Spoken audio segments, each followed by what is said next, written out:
home is security for me. I don't have to walk outside.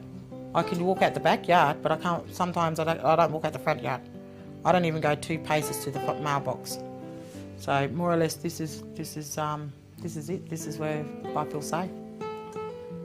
With the photos and the everything that's around in my home, it's like all my family's here, so I don't need to go anywhere.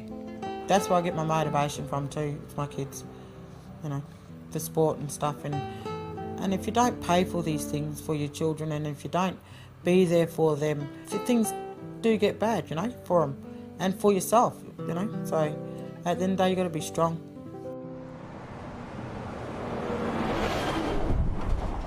Yeah, when I have an anxiety attack, it's like if I'm dying. It'll come from my feet and it'll creep all the way up.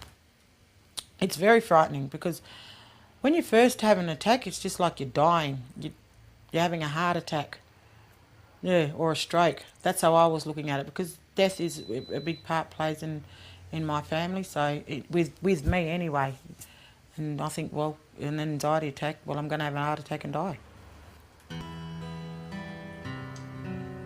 When family dies and close friends and stuff, I go back into a shell where it's like, oh, well, that's going to happen to me.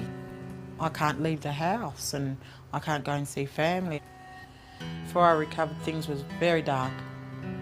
Locked myself away in a room, wouldn't come out. I had everything in darkness, everything. And even at my mum's house, in her room, 3 months I stayed in her room. Wouldn't talk to anyone, didn't want to even interact with my children, nothing.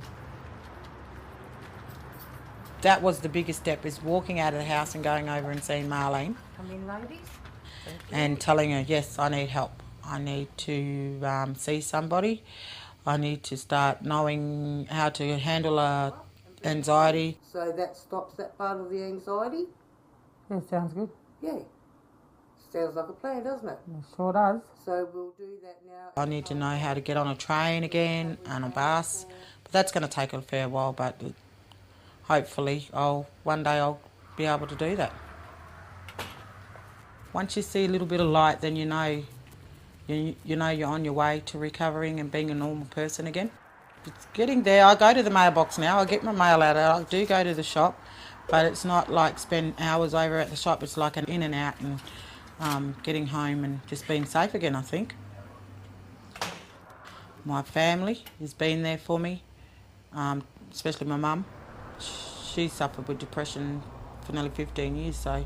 And my big brother, Reg, because he's a schizophrenia, he kept saying, you need to stay off the alcohol, you need to take your tablets, you need to go to your counselling sessions for a whole year, he said, and then you'll see the light at the end of the tunnel.